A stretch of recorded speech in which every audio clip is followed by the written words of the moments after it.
আজকের গল্প তিরিং। বালিগঞ্জ প্লেসের একটি অভিজাত পাড়ায় বাস করে শৈবাল এবং তার স্ত্রী শম্পা। এছাড়া তাদের সংসারে আছে সর্বক্ষণ দেখাশোনা করার একটি মেয়ে, তার নাম লতা। শৈবাল একটি মাল্টিন্যাশনাল কোম্পানিতে ভালো চাকরি করে। তাদের 3 কামরার একটি সুন্দর ফ্ল্যাট, গাড়ি, টাকা পয়সা কিছুরই অভাব নেই, কিন্তু অভাব সংসারে শান্তির। বছর দুয়েক আগে তাদের একমাত্র ছেলে দোদুল 5 বছর বয়সে কঠিন রোগে মারা যায়। দোদুল যখন হয়, ডাক্তার তখন শম্পাকে বলেই দিয়েছিল সে দ্বিতীয়বার আর মা হতে পারবে না। সেই জন্য দোদুল মারা যাবার পর শম্পা একেবারেই ভেঙে পড়ে, সবসময় কান্নাকাটি করে, মনমরা হয়ে বসে থাকে। সেদিন ছিল দোদুলের দ্বিতীয় মৃত্যুবার্ষিকী। শৈবাল যথারীতি অফিসে বেরিয়ে গেছে।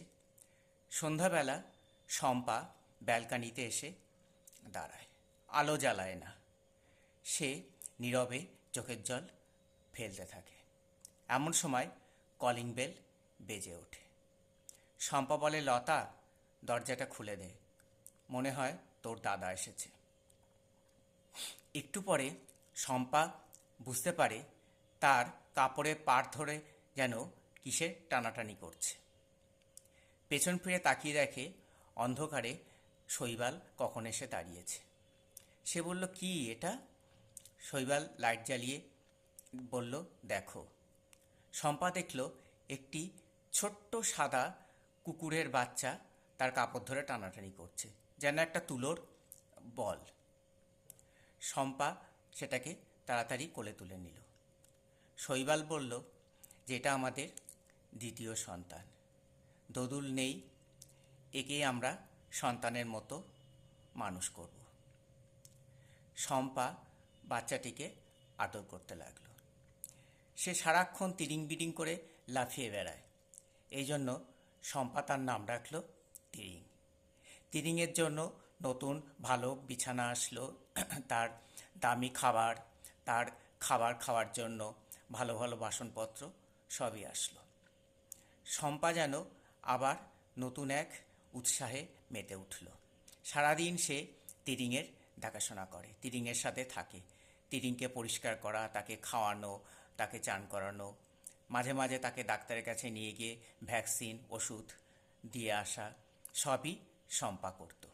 শৈবালের মনে একটু আনন্দ হলো, যাক, শম্পা তাহলে আস্তে আস্তে সুস্থ হয়ে উঠবে। তিরিংও আস্তে আস্তে বড় হতে লাগলো। তিরিংয়ের বয়স এখন প্রায় 12 বছর। পশুদের, বিশেষ করে কুকুরের বয়স অনুযায়ী সেটা বৃদ্ধই বলা চলে। তিরিং যেন আগের মতো আর নড়াচড়া করতে পারত না। বেশিরভাগ সময় সে শুয়েই থাকতো, খেতে চাইতো না। ডাক্তার দেখালে ডাক্তার বলল, ও কিছু না, এটা হলো বার্ধক্যজনিত রোগ, মানুষের যেমন হয়, আমি ওষুধ দিচ্ছি, ঠিক হয়ে যাবে। কিন্তু তিরিংয়ের ভালো হওয়ার কোনো লক্ষণ দেখা গেল না। দিন দিন যেন তার অবস্থা আরোই খারাপ হতে লাগলো। সে আর আগের মতো নড়াচড়া করে না, চুপচাপ শুয়ে থাকে, খাবার খায় না। ডাক্তার দেখানো হলো, কিন্তু ডাক্তার বলল যে তিরিংয়ের আর ভালো হওয়ার কোনো আশা নেই, যতদিন বেঁচে থাকবে এইভাবেই থাকবে। একদিন শম্পা দেখল যে তিরিং আর উঠতে পারছে না।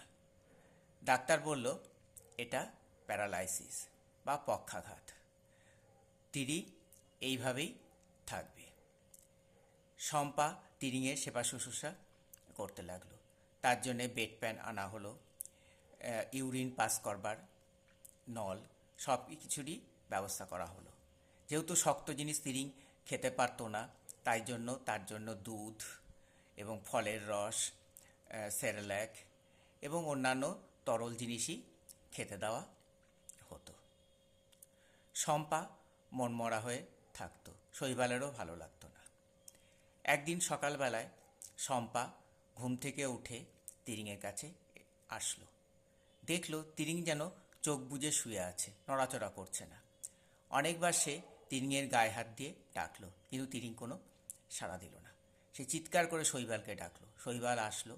আবার তাদের সেই ডাক্তারকে ডাকা হলো। সে এসে বলল যে তিরিং আর নেই। আগের দিন রাত্রেই তিরিং হার্ট ফেল করে মারা গেছে। শম্পা অঝোর ধারায় কাঁদতে লাগলো। শৈবাল তাকে বোঝাবার চেষ্টা করলো যে এইভাবে তো আর তিরিংকে রাখা যাবে না, ওর একটা ব্যবস্থা করতে হবে। তারপর তিরিংকে কাপড়ে মুড়িয়ে গাড়িতে করে নদীর ধারে নিয়ে আসা হলো। কিছু লোকের সাহায্যে গর্ত করে তার মধ্যে তিরিংকে শুইয়ে মাটি চাপা দিয়ে ওরা বাড়ি চলে আসলো। তিরিংয়ের একটি ছবি শম্পা দোদুলের ছবির পাশে রাখল। প্রতিদিন সন্ধ্যাবেলায় সে ঈশ্বরের কাছে ভক্তি ভরে প্রণাম করে জানায় যে ঠাকুর, আমার দুই সন্তানকেই তুমি নিয়ে নিয়েছ।